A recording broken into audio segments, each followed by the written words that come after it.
Hi friends, welcome to Ajju's kitchen. இன்னைக்கு நம்ம செய்ய போற ரெசிபி ஈரல் கிரேவி.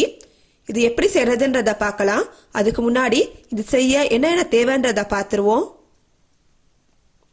ஈரல் 1/4 கிலோ, வெங்காயம் 2, ஒரு பெரிய சைஸ் தக்காளி 1, மஞ்சத்தூள், கரம் மசாலா, உப்பு, பூண்டு 8, இஞ்சி ஒரு சின்ன துண்டு, மிளகு, ஜீரகம், சோம்பு, கருவேப்பிலை, கொத்தமல்லி கொஞ்சம். இப்போ நம்ம வெங்காயம், மிளகு, ஜீரகம், சோம்பு, இஞ்சி, பூண்டு, தக்காளி இது எல்லாத்தையும் சேர்த்து நல்லா பேஸ்டா அரைச்சு எடுத்துக்கோங்க. இப்போ நம்ம அரைச்சாச்சு பேஸ்ட் மாதிரி. நெக்ஸ்ட் ஒரு பேன்ல எண்ணெய் ஊற்றி கருவேப்பிலை போட்டுடலாம். கருவேப்பிலை நல்லா பொரியட்டும். அது பொரிஞ்சதும் நம்ம அரைச்சி வச்சிருந்த மசாலாவை சேர்த்துடலாம்.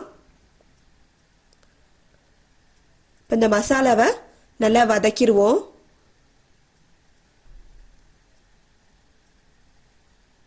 நல்லா வதக்கிடலாம். இதை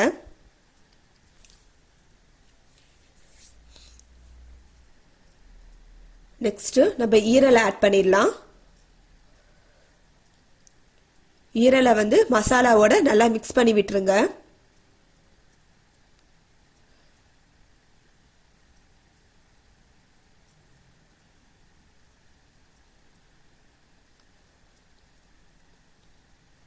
நெக்ஸ்ட் உப்பு, மஞ்சத்தூள், கரம் மசாலா இது மூணுத்தையும் சேர்த்துடலாம். இது மூணுத்தையும் நல்லா மிக்ஸ் பண்ணி விட்டுருங்க.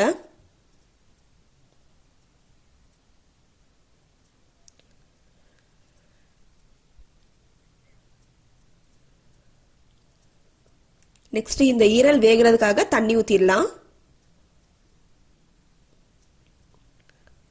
இதையே நல்லா மிக்ஸ் பண்ணிடுவோம். இப்போ இதை க்ளோஸ் பண்ணி 20 மினிட்ஸ் வேகட்டும். 20 மினிட்ஸ்க்கு அப்புறம் பார்ப்போம். இப்போ நம்ம ஈரல் நல்லா வெந்துருச்சு.